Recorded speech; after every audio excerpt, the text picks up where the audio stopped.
La doctora, entonces brevemente les, les aviso lo siguiente, vamos a dejar las preguntas para el final. Una vez que la doctora termine la disertación, yo voy a ir invitándolos a hacer las preguntas que van surgiendo en el chat, o el que quiera hablar mismo también, para que tenga posibilidad de preguntar, ¿sí? Vamos a tratar de respetar los tiempos del Ateneo lo máximo posible para que a nadie se le haga demasiado extenso. Así que ya vamos a dar comienzo al Ateneo del día de hoy. El mismo va a estar a cargo de la doctora Gabriela Berg. La doctora es doctora de la Universidad de Buenos Aires, profesora asociada del Departamento de Bioquímica Clínica, investigadora principal del CONICET en el área de salud, en el Laboratorio de Lípidos y Aterosclerosis, en la Facultad de Farmacia y Bioquímica de la UBA. Es la vicedirectora del Instituto de Fisiopatología y Bioquímica Clínica, Infibioc UBA, y en el día de hoy nos va a dar el Ateneo que se titula Contribución del tejido adiposo epicárdico al riesgo cardiovascular cuando lo local supera lo sistémico. Doctora, cuando quiera Bueno, puede comenzar. gracias por la invitación al INIGEM, gracias Liliana. A mí estos seminarios me gustan porque nos permiten acercarnos, escucharnos entre aquellos que nos fuimos formando en distintas áreas y sumar voluntades o generar motivación en quienes nos escuchan para poder hacer cosas compartidas, fundamentalmente. Para comenzar, hablando del riesgo global, un poquito de números, para que tengamos conciencia de lo que es el riesgo cardiovascular. Este statement del American Heart Association que de este año comenta que 18,6 millones de personas mueren a causa de enfermedades cardiovasculares en todo el mundo. Estos son datos del 19, lo cual representa el 31% de las muertes de todo el mundo. En ese año, 197,2 millones de personas sufrieron enfermedad coronaria isquémica, con mayor prevalencia en hombres que en mujeres, y que la tasa de mortalidad global por enfermedad coronaria fue de 118 personas cada 100.000 aproximadamente. Sin embargo, si bien los datos son globales, la información que proviene de América Latina es reducida porque tenemos malas bases de información y mal sistema para gestionarla.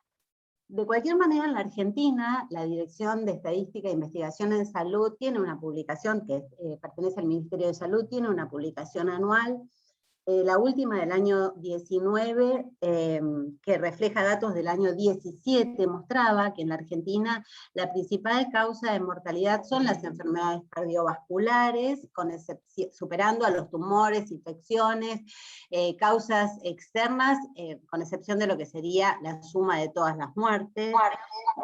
Y cuando se desagrega y se corrige la tasa bruta y la tasa ajustada, muestra que es mayor en varones que en mujeres.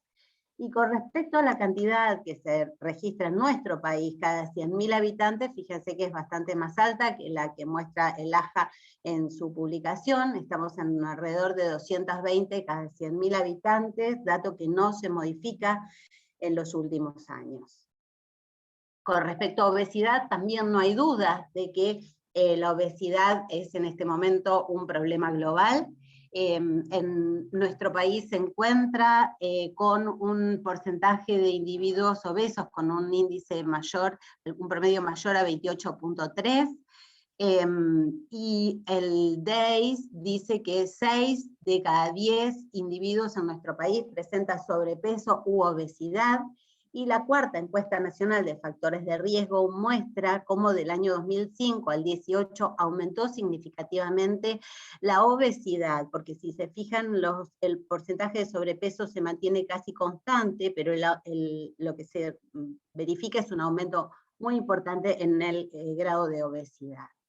Y en esta publicación, para juntar obesidad y riesgo cardiovascular, en esta publicación del año pasado, donde se ven los factores de riesgo para enfermedad cardiovascular, la comparación entre lo que son 29 años de del estudio, la comparación entre el rango en el año 90 y en el 19, fíjense que los factores externos que conducen al riesgo de enfermedad cardiovascular, metabólicos, de comportamiento o ambientales, el que cambia de lugar es el aumento en el índice de masa corporal, que pasa del sexto al quinto lugar.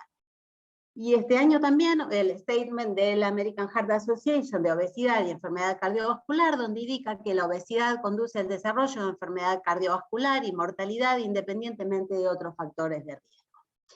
Bien, planteados estos números que desde ya son impactantes y que como vemos sufren poca modificación o poca mejora, sino que por el contrario van empeorando, un poquito hablar del tejido adiposo, que algunos acá sabrán mucho más que yo del tema, pero básicamente lo que hoy día identificamos como tejido adiposo blanco, con adipocitos que se caracterizan por la presencia de una gota lipídica grande, unilocular, con un núcleo periférico, un citoplasma fino y que predomina en los adultos y que se identifica con la función de depósito del exceso de triglicéridos y que es un tejido, son depósitos movilizables.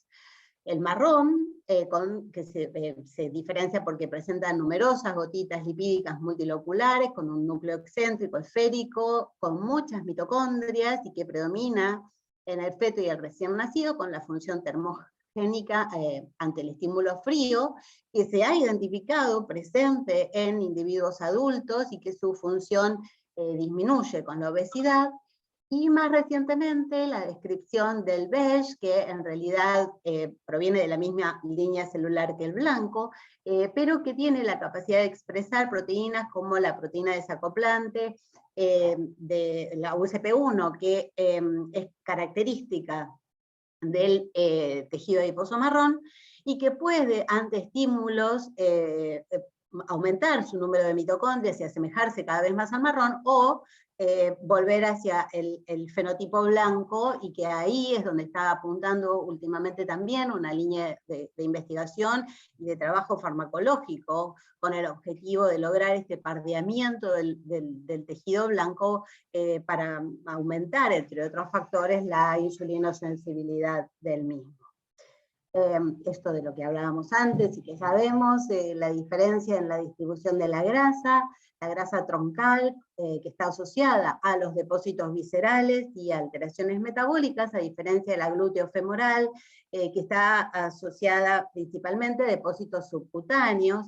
La grasa visceral se diferencia de la subcutánea porque tiene una mayor inervación e irrigación, tiene abundancia de receptores beta-adrenérgicos, menor respuesta a los efectos lipolíticos de la insulina, es más insulinoresistente, tiene una mayor concentración de receptores a glucocorticoides y mayor secreción de citoquinas. Básicamente cuando nos pasa esto de que nos quedamos encerrados 1 año y medio y aumenta la hiperplasia e hipertrofia del tejido adiposo y disminuye la vascularidad, aumenta la secreción de citoquinas proinflamatorias, de moléculas como la proteína quimiotáctica de monocitos, y esto promueve la quimiotaxis de monocitos circulantes, hay infiltración, activación de monocitos a macrófagos. Los adipocitos secretan ácidos grasos, esos ácidos grasos libres promueven la diferenciación, aumenta la secreción de citoquinas proinflamatorias, el reclutamiento de otras células, y de repente tenemos un tejido adiposo expandido, infiltrado de macrófagos, inflamado, con síntesis de citoquinas proinflamatorias, con necrosis de adipocitos y la formación de estas formas en corona, adipocitos necróticos rodeados de macrófagos. Otra cosa es la grasa ectópica, que es la que no es una cosa muy diferente, pero la definimos distinta, que es la que se dispone alrededor de los órganos o de compartimientos corporales, y que cuando tenemos un aumento en la ingesta y disminución en el gasto, en realidad lo primero que se debería llenar son los depósitos subcutáneos, y sería lo más saludable porque es un tejido más insulinosensible, pero cuando la hiperplasia del tejido adiposo subcutáneo se satura, es como no sufre la misma hiperplasia e hipertrofia del visceral, y por determinados factores esos depósitos subcutáneos están sobrecargados, y entonces hay un flujo o derrame de esos ácidos grasos a la circulación que van a ir a depósitos que siguen sufriendo la hiperplasia, al depósito visceral fundamentalmente, y si no, pueden ser depósitos ectópicos en otros órganos, como en el hígado y el desarrollo de la enfermedad metabólica asociada al hígado graso, peri o intrapancreáticos, en el corazón o en el músculo. En el corazón o en el músculo. Todas situaciones que van a promover la insulinoresistencia, la lipotoxicidad y la disfunción orgánica. Entonces, frente a esta expansión de este tejido, se asocian las situaciones de insulinoresistencia, de disfunción endotelial, que van a conducir a diabetes y aterosclerosis, y en el medio siempre la dislipemia va a estar sumándose y aumentando el riesgo del desarrollo de esta patología. Para poder avanzar en lo que voy a ir mostrando, necesito contarles un poquito el rol de la insulina en el metabolismo de las lipoproteínas y sobre el tejido adiposo. La insulina inhibe la actividad de esta enzima que llamamos, que todos conocen, que es la lipasa hormonosensible, que es intradipositaria y es la encargada de hidrolizar los triglicéridos que están contenidos en el adipocito, pero también estimula a la lipoproteína lipasa, que es una enzima encargada de hidrolizar los triglicéridos contenidos en las lipoproteínas ricas en triglicéridos, como el kilomicrón y la VLDL. De manera que al activar a la lipoproteína lipasa, promueve la hidrólisis de estos triglicéridos, estos ácidos grasos entran en el tejido adiposo, se reesterifican triglicéridos y se almacenan. De manera que en condiciones normales la insulina tiene una acción antilipolítica sobre la lipasa hormonosensible y lipogénica porque promueve el depósito de triglicéridos. En condiciones de insulinoresistencia se pierde la inhibición sobre la lipasa hormonosensible, disminuye la actividad de la lipoproteína lipasa y esos triglicéridos almacenados se hidrolizan y esos ácidos grasos salen a la circulación. Uno de los destinos de los ácidos grasos, uno de los más importantes, es el hígado, donde en hiperinsulinemia aumenta la síntesis de la reesterificación de esos ácidos grasos a triglicéridos, la síntesis de lipoproteínas, que podrán salir como VLDL típicas, o cuando aumenta mucho la llegada de ácidos grasos, y a su vez en insulinoresistencia hay un aumento en la lipogénesis de novo, podemos sacar del hígado VLDL grandes, ricas en triglicéridos. De todas las fuentes que van a producir la llegada de ácidos grasos al hígado, la principal fuente de insulinoresistencia va a ser la llegada de los ácidos grasos provenientes del tejido adiposo. Eso se va a reflejar luego como la hipertrigliceridemia del paciente, que es un reflejo del estado de insulinoresistencia. Entonces dijimos que podía el hígado sintetizar VLDL más cargadas en triglicéridos, que serían las que llamamos VLDL1, o VLDL típicas. El catabolismo de estas lipoproteínas es llevado a cabo por esta enzima lipoproteína lipasa.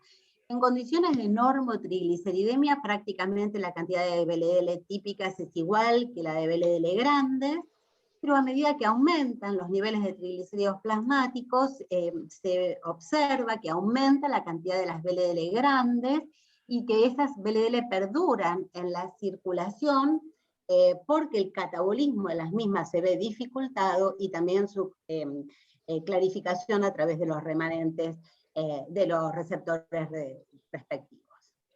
Hace ya varios años pudimos, con Verónica Mixtovics, en ese momento estaba haciendo su beca doctoral, y pudimos conectarnos con el doctor Daniel Reider del laboratorio de Filadelfia. Es uno de los personas que más ha estudiado lípidos a nivel, lípidos en lipoproteínas en humanos y en modelos animales y en cultivos celulares. y pudimos medir la actividad de lipoproteína lipasa en el plasma post-heparínico de pacientes con síndrome metabólico y distintos grados de obesidad, y vimos cómo la actividad de la enzima estaba disminuida en situaciones de insulinoresistencia, tanto en síndrome metabólico como en pacientes obesos, y la asociación inversa entre la actividad de la enzima y el enriquecimiento en triglicéridos de la VLDL, y el tamaño de la VLDL. A menor actividad de la enzima, mayor el tamaño de las VLDL.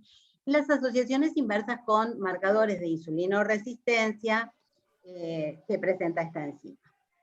Más recientemente, también quisimos ver el comportamiento de la lipoproteína lipasa en tejido, y entonces acá este trabajo ya con Magali Barchuk en su tesis doctoral, pudimos ver en un modelo animal con obesidad e insulinoresistencia cómo la actividad acá es tanto la expresión génica como la expresión proteica y la actividad de la lipoproteína lipasa se encontraba disminuida en el tejido adiposo de estos animales, y sin cambios en la expresión génica, proteica y actividad en el corazón de los animales. En ese momento habíamos medido la actividad de otra enzima lipolítica, que era la lipasa endotelial, a la que le atribuíamos el rol en la captación de ácidos grasos. Perdón. Con respecto a todas las, vimos la distribución del tejido adiposo visceral, cualquiera de sus expresiones, ya sea visceral, intraabdominal, intramuscular, todas se asocian a mayor grado de inflamación, de insulinoresistencia, de estrés oxidativo, secreción de adipocitoquinas proinflamatorias y aumento de la resistencia vascular, todas situaciones asociadas al riesgo cardiometabólico y al desarrollo de aterosclerosis y enfermedad cardiovascular. Ahora el resto del seminario me voy a situar principalmente en el comportamiento en el tejido adiposo epicárdico. Porque este tejido es un tejido adiposo visceral, porque rodea el órgano, pero también infiltra al miocardio y a las arterias coronarias. Los segmentos de arterias coronarias que no están en contacto con tejido adiposo epicárdico raramente presentan placas ateroscleróticas. Originalmente se lo piensa como un reservorio de ácidos grasos, tiene una elevada captación de ácidos grasos y una elevada tasa de liberación, entonces en realidad actuaría protegiendo al corazón contra la lipotoxicidad frente a elevados niveles de ácidos grasos circulantes. Pero también el TAE puede interactuar con el miocardio y las arterias coronarias a través de la secreción parácrina de adipoquinas proinflamatorias y proaterogénicas. ¿Por qué? Fundamentalmente porque no existe fascia que separe al tejido adiposo epicárdico de las coronarias y del miocardio, de manera que todo lo que sintetiza este tejido puede impactar directamente sobre el órgano. El primero que describió el aumento de la síntesis de citoquinas proinflamatorias en el TAE fue Tomás Mazurek en 2003, donde ellos evaluaron el tejido y vieron un aumento en la secreción de adipocitoquinas proinflamatorias que podría actuar sobre las coronarias, favoreciendo el desarrollo del proceso aterosclerótico. Y entonces ahí se empieza a hablar del outside to inside, o sea, en vez de adentro hacia afuera, es desde el tejido adiposo hacia la íntima, donde por mecanismos parácrinos o vasocrinos, aquellas sustancias sintetizadas por este tejido impactan sobre la íntima. El tema es, en un tejido adiposo normal, o poco desarrollado, o poco inflamado, esto sería menor, pero a medida que aumenta el volumen del tejido adiposo epicárdico, la celularidad y la síntesis de estas citoquinas proinflamatorias, el impacto sobre las coronarias sería mucho mayor. Y esto se asocia un poco con viejos trabajos que demostraban que Los segmentos de arterias que no están en contacto directo con tejido adiposo epicárdico raramente presentan placas, y entonces rápidamente se empezó a estudiar el tejido, pero es muy difícil estudiar el tejido adiposo epicárdico porque no es fácil obtener una muestra, y básicamente porque los animales de laboratorio con los que habitualmente se trabaja no desarrollan tejido adiposo epicárdico. El rato y ratón tienen un resto en el momento del nacimiento y después desaparece prácticamente. Por lo cual, la mayoría de los estudios se han hecho por imágenes. Y entonces así se pudo evaluar por tomografías computadas el volumen del tejido adiposo epicárdico, y se vio que se asociaba al aumento en la cantidad de placas y la estenosis de las placas, y luego el volumen del tejido asociado con el volumen de la placa, con el contenido lipídico de las placas, con la cantidad de placas. Y este es muy interesante porque este último fue un estudio prospectivo de 122 pacientes que iniciaron sin placas y lo fueron siguiendo por años, iban evaluando el volumen del tejido epicárdico y la aparición de placas, y cómo aquellos pacientes que tenían placas no calcificadas, placas más vulnerables, se asociaba con mayor volumen del tejido. Y entonces se lo propone como que favorecería el desarrollo y la vulnerabilidad de las placas ateroscleróticas. Ahora, todo proceso de expansión requiere adipogénesis y angiogénesis, y para ello el remodelamiento de la matriz extracelular, y en ese proceso intervienen enzimas que degradan la matriz extracelular, que son las metaloproteasas, cuya en situaciones fisiológicas se encuentra el equilibrio entre síntesis y degradación de matriz, pero en situaciones patológicas aumenta la degradación, principalmente en situaciones de obesidad y vulnerabilidad de placa. Nosotros estudiamos en nuestro laboratorio fundamentalmente la actividad de metaloproteasas 2 y 9, y teníamos antecedentes de haberlas medido en la circulación de pacientes coronarios, las habíamos visto aumentada la actividad de 2 y 9 en pacientes coronarios, y también aumentada la actividad de 2 circulante en pacientes con síndrome metabólico. De ya que es sumamente inespecífico, imposible considerarlo un biomarcador, porque estas colagenasas están prácticamente en todos los tejidos y cumplen múltiples funciones. Pero cuando vamos a verlas al tejido, ahí sí nos pueden dar un poco más de información. Tuvimos la suerte de contactarnos con el doctor Miguel Rubio, que es el jefe de la División de Cirugía Cardiovascular del Hospital de Clínicas, y empezamos este trabajo en colaboración con él.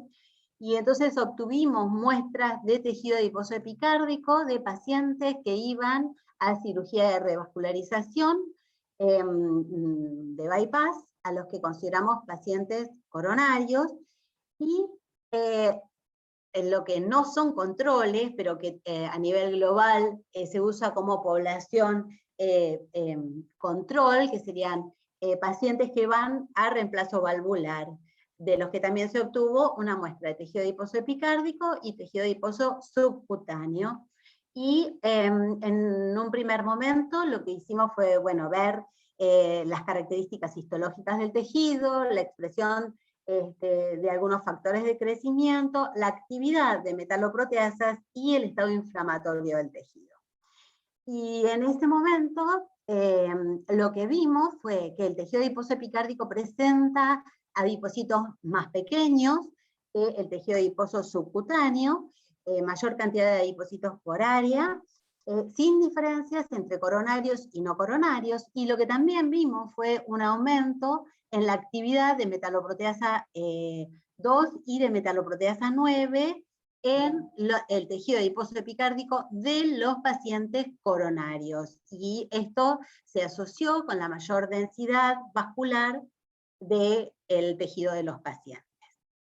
También vimos que presentó mayor infiltrado inflamatorio, linfocitos y macrófagos en el tejido adiposo subcutáneo, que en los no coronarios no se observó retención celular, y que la presencia de las células inflamatorias podría amplificar la respuesta inflamatoria y la inestabilidad de las placas subyacentes en pacientes con enfermedad coronaria. Este trabajo de Abe y colaboradores, un año posterior al nuestro, muestra cómo a medida que aumenta la fibrosis del tejido adiposo epicárdico, aumenta la fibrosis auricular, esas cosas que nosotros a veces que queremos y vamos a proponerle al doctor Rubio, nos abre los ojos diciendo que esto es imposible, pero bueno, en algunos países estas cosas ocurren, tienen una muestra de aurícula, y ven la fibrosis auricular, y acá lo que vemos también es cómo aumenta el grado de fibrosis del tejido adiposo epicárdico y se asocia a la mayor retención celular de macrófagos que se vio en el tejido. Y ellos ven mayor concentración, no miden actividad, midieron concentración de metalosproteasas 2 y 9, y entonces proponen esto que había sido nuestra idea original. Ellos proponen la infiltración del tejido del miocardio con el tejido adiposo y la migración de sustancias y de elementos celulares desde el tejido adiposo inflamado hacia, en este caso, la aurícula, promoviendo la fibrosis auricular. En un primer momento nosotros pensábamos que si encontrábamos mayor actividad de metaloproteasa 2 y 9 en este tejido adiposo epicárdico, estas podrían migrar y ser las responsables de la mayor vulnerabilidad de las placas subyacentes.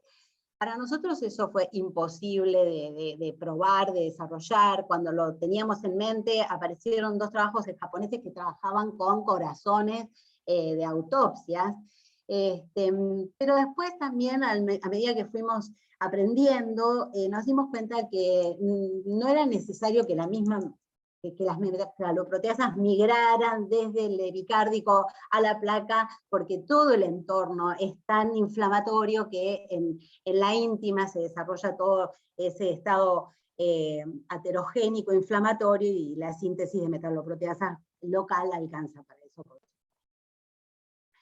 Y después quisimos ver entonces la polarización de los macrófagos. En un primer momento habíamos ido a hablar con Ariel para ver si lo podíamos hacer por citometría de flujo, y claro, es imposible, porque es imposible la cantidad de muestras de tejido que tenemos nosotros para poder llevar a cabo ese tipo de técnicas. Entonces lo que hicimos fue ver la expresión génica de algunos marcadores de polarización. Entonces, bueno, vimos cómo el tejido adiposo epicárdico tenía mayor expresión de MCP1 y de interleuquina 6, que serían marcadores de un perfil de macrófagos de tipo 1, y ese perfil de macrófagos es predominantemente proinflamatorio.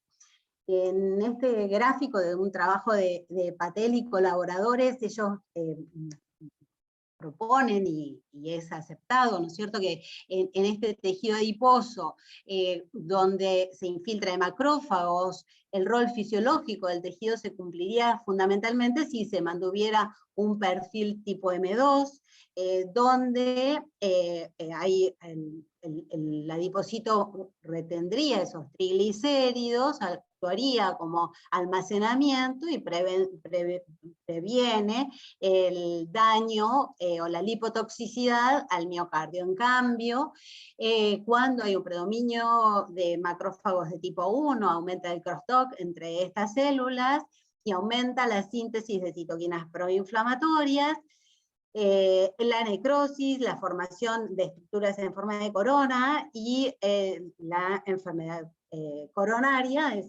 al miocardio subyacente. Entonces lo siguiente que quisimos ver fue cómo se encontraban los actores que participan en la captación de ácidos grasos en ese tejido adiposo epicárdico. Entonces principalmente fuimos a ver el comportamiento de la lipoproteína lipasa y de sus reguladores, que sería la que hidroliza los triglicéridos de la VLDL y que favorecería la entrada de estos ácidos grasos para ser acumulados en este tejido. La enzima se encuentra unida al endotelio capilar, no se encuentra libre en la circulación, es sintetizada por la célula. Acá hay un activador, que es este, que es el glicosilfosfatilinositol HDL binding protein, al que vamos a llamar GPI, que es una lanzadera, favorece la salida de la enzima al endotelio, y acá, bueno, perdón, no sé qué estoy apretando, al endotelio, y acá actúa de activador, y esta enzima también tiene una serie de inhibidores, que son estas proteínas similaangiopoyetina, a las que también fuimos a buscar, y también se encuentra activada su transcripción por los PIPAs.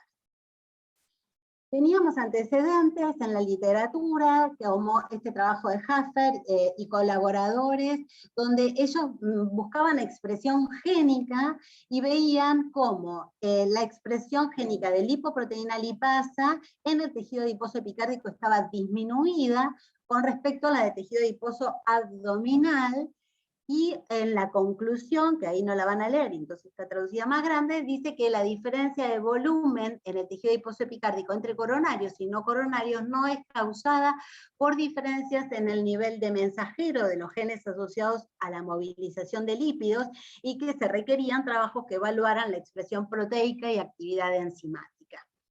Un año más tarde, Chechi y colaboradores buscan también la expresión de distintos genes, ven el aumento en la expresión de UCP1 en el tejido adiposo epicárdico con respecto a subcutáneo y de mediastino, y ven la relación directa con lipoproteínas circulantes, pero a nosotros lo que nos interesaba era esta, que es la expresión de lipoproteína lipasa, del gen de lipoproteína lipasa, que no hay diferencias entre el epicárdico y el subcutáneo. Y entonces ahí ellos dicen, bueno, confirman la presencia de adipocitos marrones en el tejido adiposo epicárdico, que regularía el nivel de las proteínas circulantes, y dado que la progresión de la enfermedad coronaria se asocia con el aumento de volumen del TAE y el reciente trabajo de Haffer, al que citan, insisten en que otros factores contribuirían a la acumulación de triglicéridos en este tejido. Entonces, de nuevo, ahora ya en la tesis de Magalí, fuimos a ver qué era lo que pasaba en la actividad de la lipoproteína lipasa del tejido, también su expresión proteica, la de sus reguladores. Fuimos a ver qué pasaba con las especies bioactivas del tejido, y en el suero de los pacientes evaluamos el perfil lipídico, marcadores secundarios de insulinoresistencia, aislamos las lipoproteínas y también evaluamos el lipidoma de las mismas. Esto no es nuestra, la foto es del trabajo de Patel, pero solo para que tengan idea, el de arriba es un corazón sano, y abajo ya son corazones más grandes, con falla cardíaca, y el depósito de grasa, para que vean que tampoco es que podemos obtener mucha muestra. Las muestras, los cirujanos las toman, en nuestro caso, del ventrículo derecho, porque es más fácil de obtener, y siempre es poquita para lo que nosotros necesitamos. Cuando comparamos los dos grupos de pacientes, coronarios y no coronarios, la mayor diferencia estaba a nivel del porcentaje de diabéticos que había dentro de los coronarios, y entonces todos los marcadores de insulinoresistencia, el aumento de los triglicéridos, mayores niveles de glucemia, y los marcadores secundarios de insulinoresistencia estaban aumentados en los pacientes coronarios. Y bueno, fuimos a ver qué pasaba con la expresión génica, proteica y actividad de la lipoproteína lipasa. Esto fue una suerte, pudimos hacer todo el estudio completo, digamos, porque siempre la actividad es como lo que realmente está ocurriendo en el individuo, y efectivamente, fíjense que, de nuevo, en coincidencia con lo que estaba publicado, nosotros no vimos diferencias en la expresión génica, no vimos diferencias en la expresión proteica, pero vamos acá y nos encontramos con que el tejido adiposo epicárdico de los coronarios tiene mayor actividad de lipoproteína lipasa que el de los no coronarios, pero a su vez todos los epicárdicos tienen mayor actividad que los subcutáneos. Cuando fuimos a ver qué pasaba con los reguladores, no vimos diferencias en la expresión de PPAR, gamma, pero sí la asociación directa entre los niveles de PPAR gamma y la actividad de la lipoproteína lipasa. Y cuando vamos a ver qué pasa con los reguladores, fíjense, este es el inhibidor de la lipoproteína lipasa y cómo tiene la imagen especular, ¿no es cierto? La menor expresión del inhibidor se asocia con la mayor actividad de la enzima y es menor en el epicárdico de los coronarios que en el de los no coronarios y menor en los epicárdicos que en los subcutáneos. La asociación inversa esperada, y con respecto al activador tiene el mismo comportamiento que la enzima, mayor expresión en el epicárdico de los coronarios que en los no coronarios, y la asociación directa. Y si bien la actividad de la lipoproteína lipasa en el tejido adiposo epicárdico está aumentada en los coronarios, cosa que a nosotras en realidad no esperábamos, porque estos pacientes eran insulinoresistentes, o mayor, no todos, pero había un predominio de pacientes diabéticos, y nosotros ya habíamos visto que la actividad de la enzima estaba disminuida en situaciones de insulinoresistencia. Sin embargo, cuando nosotros comparamos, hacemos esta asociación entre el grado de insulinoresistencia y la actividad de la enzima, se asocian inversamente, que es lo que esperábamos, ¿no? Y cuando vamos a ver el comportamiento de las lipoproteínas, que serían las encargadas de suministrar los ácidos grasos, el sustrato de la lipoproteína lipasa, vemos que los coronarios tienen una mayor masa de lipoproteínas ricas en triglicéridos, y que esas lipoproteínas serían más grandes, de acuerdo a este marcador secundario de tamaño, y la asociación entre la actividad de la enzima con los componentes de las lipoproteínas se da exclusivamente con la lipoproteína lipasa del tejido adiposo epicárdico y no con la del subcutáneo. Marcando acá el rol metabólicamente activo que tienen estos tejidos viscerales, ¿no? Ahora, como tuvimos tan alto número de diabéticos, el 50% de la población del coronarios era diabéticos, quisimos ver si había alguna diferencia. Había antecedentes, como el trabajo de Benedict Gaurit, que había visto que el volumen del tejido adiposo epicárdico era mayor en los pacientes diabéticos con respecto a obesos no diabéticos y a delgados, y como los que tenían síndrome metabólico también tenían mayor volumen de tejido adiposo epicárdico. Y este trabajo de este año, que es un estudio muy interesante, donde se ve también por volumen el tejido adiposo epicárdico que está aumentado en los pacientes con obesidad respecto a los que, con sobrepeso, perdón, con respecto a los que no tienen sobrepeso. Los que tienen dislipemia tienen mayor volumen, y acá la barrita naranja son los diabéticos tipo 2 que tienen mayor volumen comparados con otro tipo de diabéticos y control. ¿Qué nos pasó nosotros en nuestro trabajo? Bueno, vimos que de nuevo no había diferencias en la expresión génica de la enzima en el epicárdico cuando buscábamos entre no coronarios, coronarios no diabéticos y coronarios diabéticos. Tampoco en la expresión proteica, pero acá otra vez la actividad de la enzima estaba aumentada en el epicárdico de los coronarios no diabéticos y más en la de los coronarios diabéticos. Y cuando fuimos a ver sus reguladores, de nuevo, el comportamiento inverso con la angiopoyetina 4 y directo con el regulador positivo, que es el GPI-HPP1.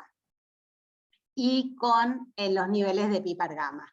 Y acá, interesante porque se observó una asociación positiva entre la expresión de GPI y los niveles de MCP1 en el tejido adiposo epicárdico, de manera que podríamos pensar, hay que seguir estudiando, que este perfil proinflamatorio con macrófagos proinflamatorios podría estar modulando a los activadores que en definitiva van a determinar la mayor actividad de la enzima.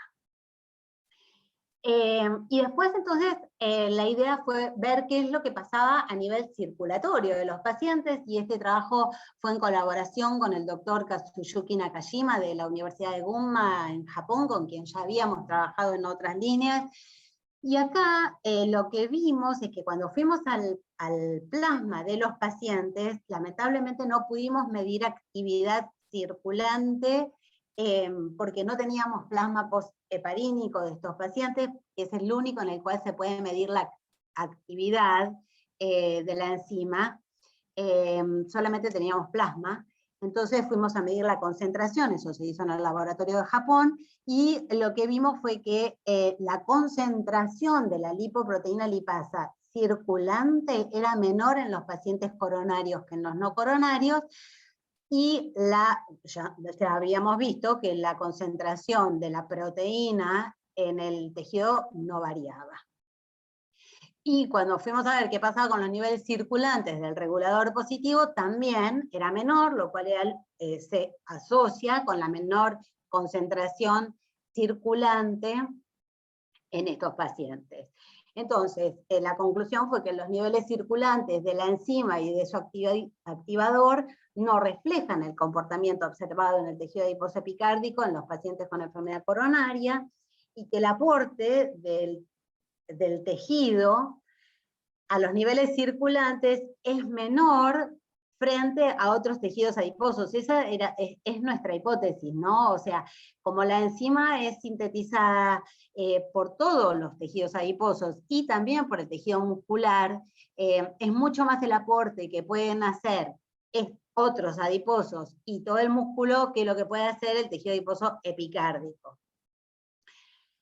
Y finalmente lo que hicimos fue ir a buscar qué pasaba con las especies bioactivas, tanto en el tejido como en las lipoproteínas, y ahí Magalí tuvo la suerte de poder ir al laboratorio de Benedict Laborit en Marsella para poder hacer el estudio lipidómico no dirigido, o sea, se hizo un lipidoma completo del tejido adiposo epicárdico y de las lipoproteínas que habíamos aislado en nuestro laboratorio por ultracentrifugación. Y lo que vimos fue que el tejido adiposo epicárdico, comparado con el subcutáneo, presenta un perfil lipidómico completamente diferente. Si ven los gráficos, prácticamente no se superponen los dos grupos de tejidos, y que el tejido adiposo epicárdico presentó mayor concentración de ceramida, fosfatidilcolina, fosfatidiletonolamina, esfingomilina, son todos lípidos que van a ser deleterios porque van a cortar muchas de las cadenas de señalización y promover situaciones proinflamatorias. Y una cosa que no buscábamos y que apareció fue un aumento en el contenido de plasmalógenos, que son fosfolípidos con una función éter, y que indicarían una mayor actividad metabólica porque participan en la fisión mitocondrial, y de eso no voy a hablar porque es imposible que yo hable de eso. Acá hay gente que debe saber muchísimo más. Pero la conclusión acá es que el aumento de los fosfatidilcolina y fosfatidiletonolamina indicaría mayor proporción de membranas celulares, lo que se asocia con esos adipocitos más pequeños, mayor concentración de plasmalógenos, junto con características termogénicas del tejido, descrito por otros, como la mayor expresión de CP1, serían coincidentes con un fenotipo intermedio, un fenotipo beige en este tejido.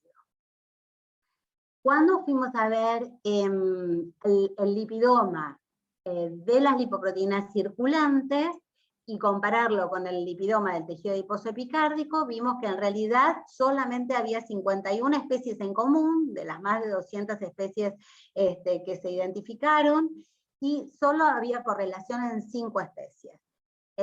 Entonces, lo que podemos decir es que el TAE de los pacientes con enfermedad coronaria presentó un aumento de especies lipídicas asociadas con funciones proinflamatorias, apoptóticas y aterogénicas, que el lipidoma de las VLDL mostró diferencias en algunas especies entre grupos. Las HL no mostraron diferencias entre coronarios y no coronarios, Pero lo más importante es que el lipidoma de las lipoproteínas aisladas no refleja el lipidoma del tejido adiposo epicárdico y por lo tanto no puede ser propuesto como un biomarcador del contenido de lípidos bioactivos del tejido. Esto es una pena, es lamentable, hubiera sido lo ideal que en la circulación pudiéramos obtener datos que nos indicaran qué estaba pasando con el tejido, pero lamentablemente no va por ahí. Entonces, ¿qué aportó nuestro trabajo hasta ahora?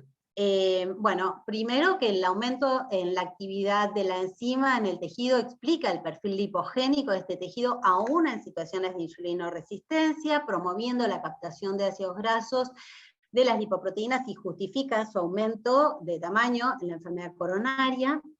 La regulación de la enzima es principalmente posttraduccional y responde al efecto de sus reguladores de actividad, CPI y regulador positivo, y angiopoyetina regulador negativo. Esto para nosotros es re interesante, porque siempre apostamos a que la medida de las actividades es un mejor indicador de lo que está pasando. El perfil proinflamatorio del tejido en coronarios moderaría los niveles de reguladores de actividad, como el GPI, de LPL, conduciendo a mayor actividad enzimática. Este punto, perdón, es para seguir desarrollándolo. ¿Por qué? Porque hay mayor actividad en el tejido adiposo epicárdico cuando todos los otros tejidos adiposos viscerales sujetos al mismo grado de insulinoresistencia, la actividad de la enzima está disminuida, ¿no?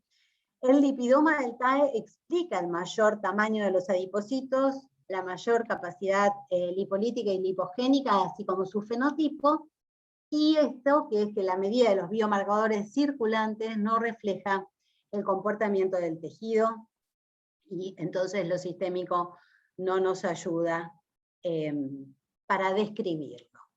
Acá hay que ser justo y decir que han avanzado un montón los métodos por imágenes para la evaluación no solamente del volumen, sino también de la densidad del tejido, y eso se asocia con mayor o menor grado de infiltración o de inflamación. También hay que decir que muchos trabajos han mostrado que el tejido adiposo visceral se asocia con el volumen abdominal, perdón, el tejido adiposo abdominal se asocia con el volumen del tejido adiposo epicárdico, pero obviamente nada reemplaza el estudio del metabolismo del tejido. Bien, y esto es el agradecimiento, porque sin esto nada podríamos haber hecho. Por supuesto, los aportes, los subsidios que nos ayudaron a trabajar, que en ese momento fueron muy buenos subsidios, y por eso pudimos hacer tanto como ir de la expresión génica hasta la actividad, pero básicamente a la gente, ¿no es cierto? A la gente que forma parte de nuestro laboratorio, a la doctora Schreier, que es la jefa del laboratorio, a todos los que estábamos a diario en el laboratorio, a Verónica, que ahora ya se mudó de laboratorio, pero que sigue trabajando con nosotros, al doctor Miguel Rubio, Julio Baldi, a Daniel Iñón, que son los cirujanos, gracias a los que tenemos las muestras, a la doctora María del Carmen Fernández Tomé, que se sumó a nuestro trabajo porque es la experta en lípidos, nosotros en lipoproteínas, ella en lípidos, a Nora Goren y a Agatha Sebey, que son las que nos introdujeron en todo lo que fue la expresión génica y proteica. Y a la gente de Japón y de Francia, que fueron quienes hicieron la parte que no podíamos hacer acá.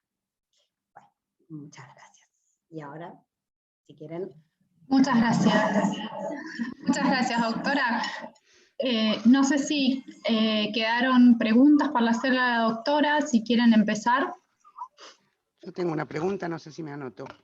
Sí, por supuesto. Ya puede preguntar si quiere, doctora. Sí, yo estoy más allá, yo estoy más allá de todo. Puedo derivar la pregunta si no la sé contestar, ¿eh? No, Empezamos con la doctora Rosenstein y después sigue Liliana. Bueno, Gabriela, muy lindo, sobre todo la parte en que es más frecuente en los varones, eso es lo que más me gustó de todo, te voy a decir. No, mentira, muy interesante, la verdad que me pareció muy interesante. Varias preguntas muy cortitas. Para terminar de describir el mecanismo de los triglicéridos, ¿no hacía falta también medir la lipasa hormonosensible? Porque puede haber más clearance también, puede haber más acumulación, No, pero sí, eventualmente... hay más clearance. Hay más clearance, está descrita, no la actividad, está descrita la expresión génica de la lipasa hormonosensible. El tejido tiene mayor actividad lipolítica y lipogénica, las dos cosas. Y por lo tanto, sí, perdóname, no te quedé. Dale. No, eso, lo que digo es eso, que está corrido todo, digamos. Sí. ¿Dónde está ahí lo malo? Si hay más clearance también. O sea, el resultado neto es una foto donde hay más triglicéridos, a pesar de la lipasa hormonosensible. Claro, porque el volumen aumenta. El volumen aumenta. Pero el volumen también es una medida, por ahí es una medida funcional, digamos. Si hay una señal, o sea, si vos agarras a ese tipo en otro momento del día, donde tiene más adrenalina, por ejemplo, el volumen es una foto. No estoy segura, te pregunto si es una película, o es el resultado de una película o es una foto. No. Los estudios, mira, ahora hay, por suerte ese que mostré, que son prospectivos, porque si no, sí es una foto, pero cuando se empezaron a hacer estos prospectivos que le van midiendo el volumen durante años a los tipos y van viendo que va aumentando el volumen y va aumentando el desarrollo de la placa. Claro. No, el volumen va aumentando.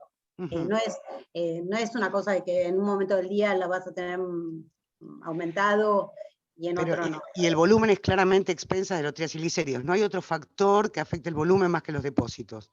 No. Okay. No. Una cosita más. Lo inflamatorio o los cambios, vos asumís, o según yo entendí, que me es difícil seguirte, porque no conozco mucho el tema, que es lo que ves es causa de la enfermedad cardio, qué sé yo. ¿No puede ser al revés? ¿No puede ser que...? Sí. Bueno, sí. Ahora,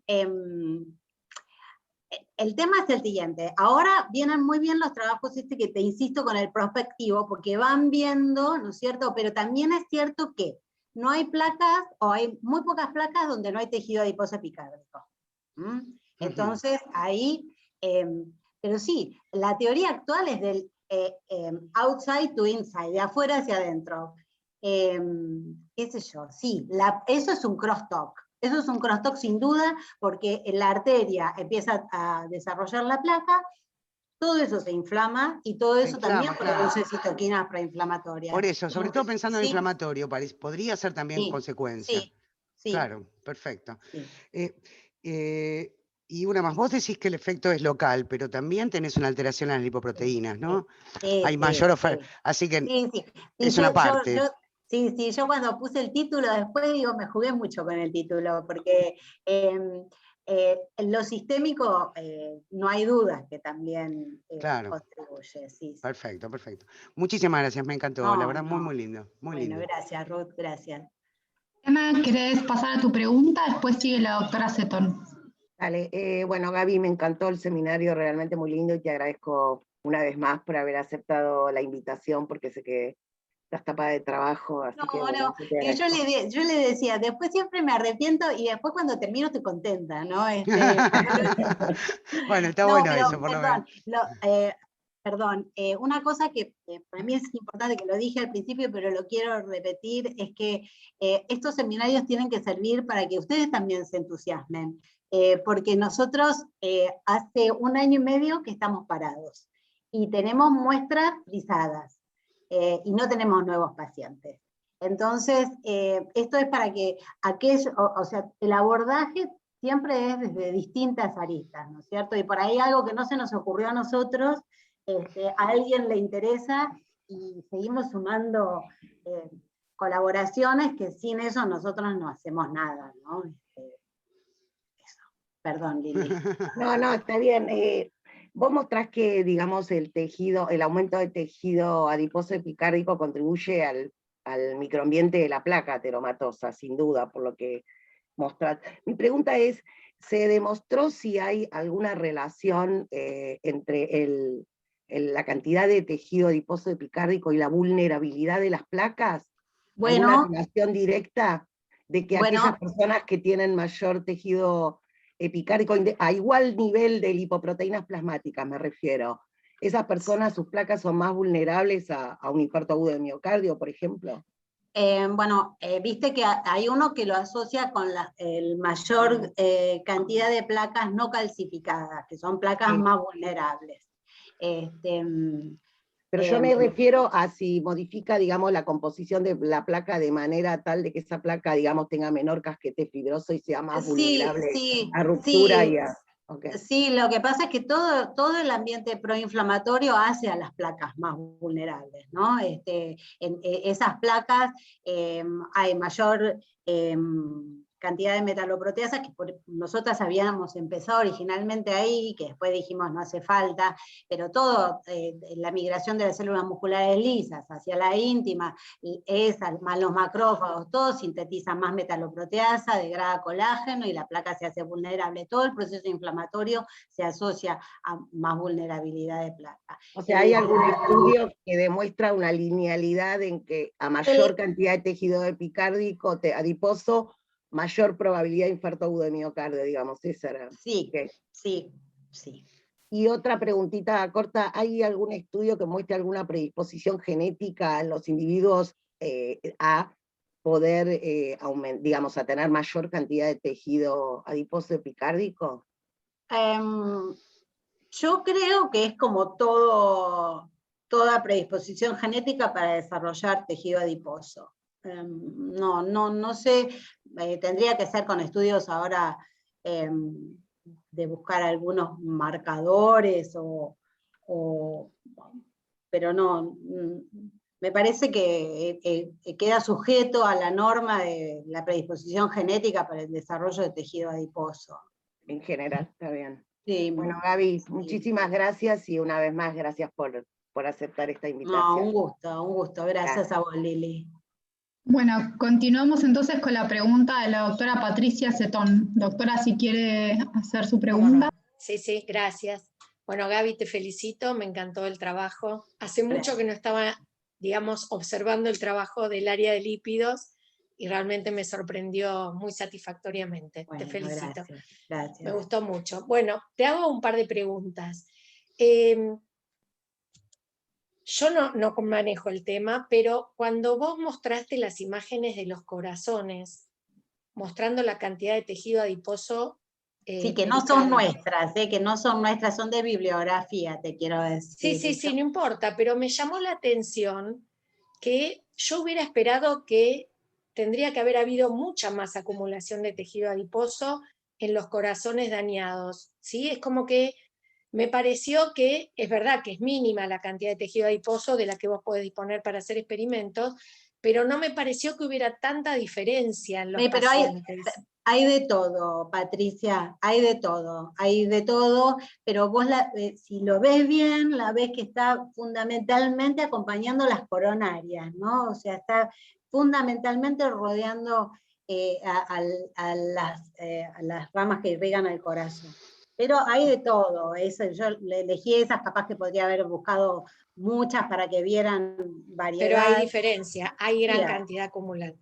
¿Y cuál sería el rol que normalmente tendría ese tejido adiposo pericárdico? El rol propuesto es el de buffer, ¿no es cierto? Es un tejido buffer para almacenar esos triglicéridos a demanda para el miocardio y evitar, por un lado, la lipotoxicidad y después ir suministrándolos a demanda al músculo. Ese es el rol propuesto. Lo que sería entonces, en estos casos de los pacientes, sería no solamente que hay un aumento del tejido adiposo, sino que también tendrían que tener esta reacción inflamatoria que ustedes mencionan, que estaría evitando que cumplan su función de buffer, para lo cual estarían propuestos, ¿no? Que tendrían un rol fisiológico. Sí. Y lo otro que te iba a preguntar es, ustedes midieron los activadores, pero llama la atención que frente a una inmunorresistencia haya un aumento de la actividad de la lipoproteínlipasa, y en los diabéticos de tipo 2 más, sumado que tienen más inmunorresistencia. La pregunta es, ¿se midieron otras hormonas? ¿Se sabe algo más de cuál es el entorno hormonal en estos pacientes? Sí, hay bastante estudiado. Se ha estudiado activación adrenérgica, se ha estudiado niveles de cortisol, De glucagón, de o de hormona de glucagón. crecimiento, todo eso que regula la actividad de la insulina también. Entonces, Sí. Lo que pasa es que es como que, si bien responde a la insulinoresistencia, porque viste que la relación con los marcadores secundarios de insulinoresistencia la mantiene, pero es como que está por arriba, supera, está Sí. como en un umbral más alto, ¿no? Mientras que la insulina es antilipolítica y lipogénica, acá estaría como lipolítica y lipogénica, ¿no? Sí. Estaría cumpliendo... Por eso yo preguntaba los niveles de las hormonas que regulan la actividad de la insulina, que la contrarrestan, porque... Sí, hay bastante estudiado, pero de cualquier manera, yo creo que la regulación igual va por los reguladores, ¿no? Porque si los reguladores, o sea, algo regulan los reguladores. Claro, ¿cierto? no, mi pregunta es esa, ¿quién regula los reguladores? Claro, y bueno, Sí. el perfil proinflamatorio regula al CPI. Ya está descrito que el CPI puede ser activado en situaciones proinflamatorias. Perfecto. Eso está descrito al margen del TAE, ¿no? Al margen del epicárdico. En general, el CPI puede estar activado en situaciones inflamatorias, y PIPAR también, PIPAR lo regula. Eso viste que PIPAR es siempre un tema que muy difícil. Es muy ambiguo, muy ambiguo. Muy ambiguo, viste, vos lo medís la expresión y estás midiendo la expresión total, tendrías que estar buscándolo en el núcleo, qué sé yo, claro. Pero bueno, correspondía medirlo igual. Sí. Bueno, esto que vos buscabas de la interrelación de la gente, nosotros trabajamos con los adipocitos tomándoles el lado bueno, ¿sí? Entonces, bueno, saber que lo tienen. Bueno, qué chiquito. Un lado bueno porque digamos lo que nosotros hacemos es obtener las células mesenquimales de tejido adiposo que se obtienen a partir de los adipocitos. Entonces, esto después me gustaría charlar con vos, a ver alguna posibilidad de ver el lado positivo y aprovechar este exceso de tejido adiposo que tienen estos pacientes, a ver qué sale. Me encantaría, Patricia, dale. Muchas gracias. No, a vos. Tenemos una última pregunta de Eloísa Arana. Eloísa, si querés hacer tu pregunta. ¿Qué tal? Mucho gusto. Parece que uno siempre lo lleva a lo que le es más familiar. Obvio. Inmunología, y bueno, con esto del perfil proinflamatorio de los macrófagos, en nuestro laboratorio yo no tuve nada que ver, Ariel sí, por ahí se acuerda, pero Lourdes Arrubito publicó respecto de TH17 en tejido adiposo visceral, que yo no recuerdo, creo que ya lo sacaba de la parte abdominal, el visceral, no del pericárdico. ¿Ustedes analizaron algo de respuesta adaptativa? No, nosotros no hicimos nada. Te digo que más que nada esa parte fue difícil. Pobre Magalí fue a hacer el curso de citometría de flujo cuando arrancamos y al final era imposible porque el tamaño de la muestra, yo siempre digo, cuando opera el jefe es un poquito más digna, cuando operan los residentes siempre es más chiquita todavía. Claro, Lourdes al sacar de la parte porque era para cirugías bariátricas tenía... Exacto, y me acuerdo en OnSAIC que me encontré con, no me va a salir el nombre, de La Plata, bueno, Alguien del Inhibiol. Hace tejido adiposo en Mujer o modelo hombre, mujer o hombre. hombre. Horacio Garda. No, Horacio Garda. no, Garga no, pero es del grupo, me parece. Bueno, y entonces le dije, ¿cuánto tejido? Y me dice, no, me dice, yo agarro, puleo los ratones. Si se pulean los ratones, nosotros con la muestra que tenemos del paciente es imposible, los pacientes no se pulean, obviamente, así que no, fuimos a la inmunohistoquímica y a la expresión de algunos marcadores.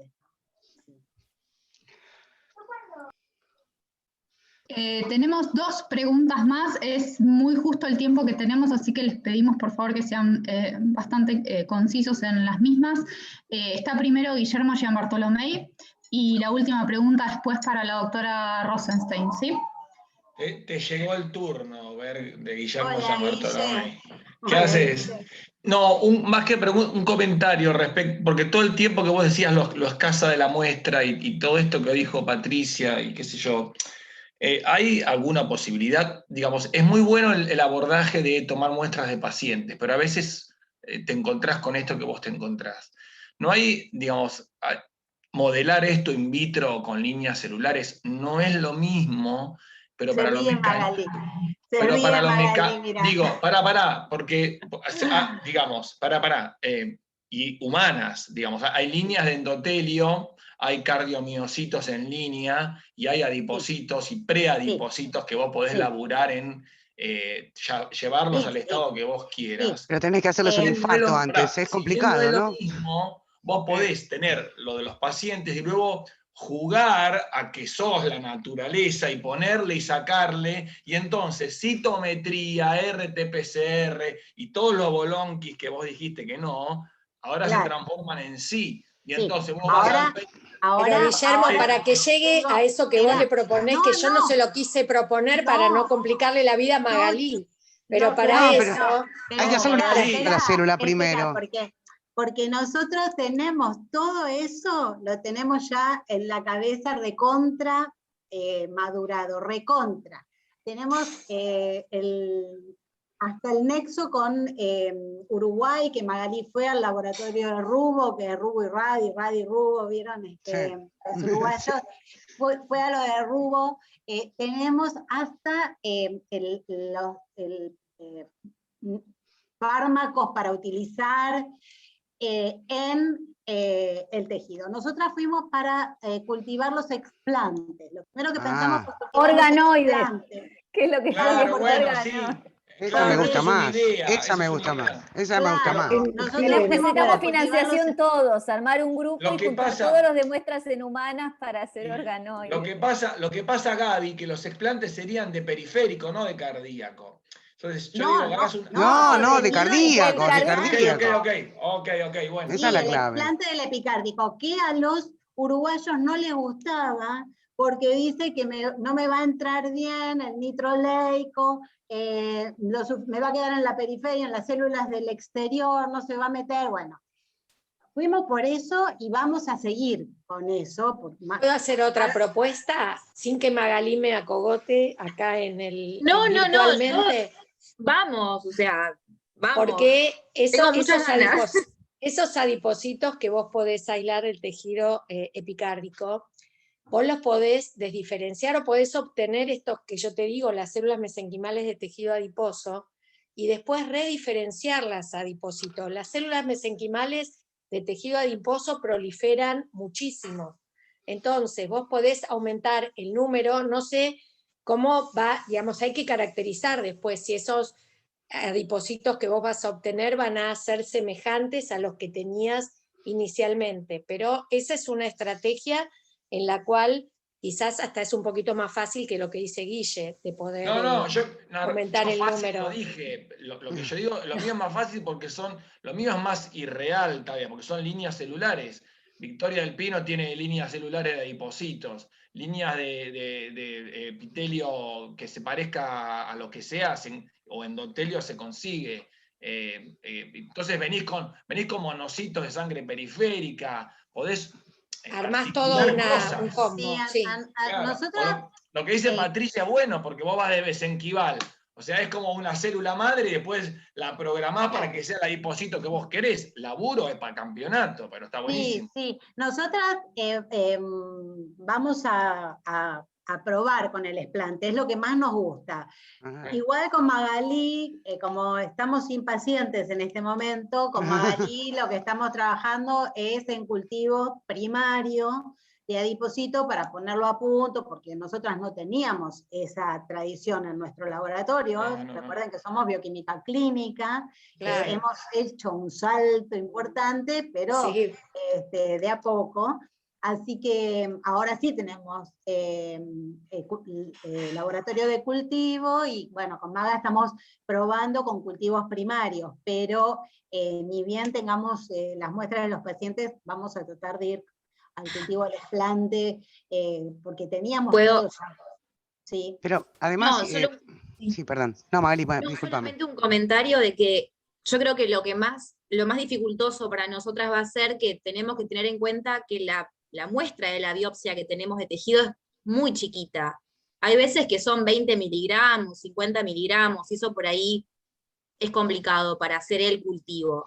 Para el explante ya es otra cosa. A mí, en lo personal, me gusta más el explante porque me parece lo más Obvio. parecido a lo fisiológico. Es lo más claro. fisiológico. Claro. Claro. No, yo respecto a lo que proponen, me parece que es muy difícil infartar a las células. A mí me parece que los cultivos en esta situación, si ustedes quieren comparar, vincularlo con la enfermedad cardiovascular, lo de los cultivos es un estudio bastante diferente a la pregunta que yo entendí que querían hacer. Y te hago Lo que planteaba Ruth es a partir de adipocitos así de sí, los así pacientes. sí, claro, pero las líneas, las líneas son... se alejan, o sea, es una pregunta distinta, según lo que entendí yo. Yo quería hacerte una pregunta muy estúpida, la verdad, y te pido disculpas. No me doy cuenta qué miden cuando miden la lipoproteína lipasa en el plasma. ¿A qué remeda esa situación? No me doy cuenta. No, bueno, nosotros, o sea, la que está en el plasma es la que proviene de todos los tejidos, o sea, todo el adiposo y todo el muscular, que son... ¿Pero se libera normalmente o está anclada? No, es así, la enzima está pegada al endotelio. Entonces al paciente se le inyectan 60 unidades de heparina por kilo de peso, y a los 10 minutos le saca sangre. Esa heparina compite con la unión, que es no covalente, está unida a los proteoglicanos, y ahí la liberaste. ¿Y la liberás completamente o puede haber diferencias en el grado de asociación de la enzima con la membrana en cada... Eso es lo que no... Si la liberación es la misma en pacientes con y sin Ok, clarísima la respuesta. No, me llamó la atención, no sabía que era así, pero bueno, muchísimas gracias. No, a usted. Bueno, Disculpame, Mariana, Ruth, fíjate que en este seminario nos vamos con otro problema. Ahora tenemos sumado el tejido adiposo epicárdico. Como éramos pocos, la abuela salió de noche, pero es los varones. Cuando dijo más los varones, ya está, yo me tranquilicé. Por lo menos esa no. Pero muy deprimente, la verdad que muy deprimente los números, todo. Me mataste, ¿no? Tema difícil. Gracias, Gaby. No, bueno, vamos a dar entonces por finalizado el seminario del día de hoy. Doctora, muchísimas gracias por su exposición, gracias a todos los que participaron. Y si hay becarios por acá, recuerden que ahora tenemos el Zoom, la reunión de becarios por el tema de las elecciones, ¿sí? Así que nos volvemos a conectar en breves minutos.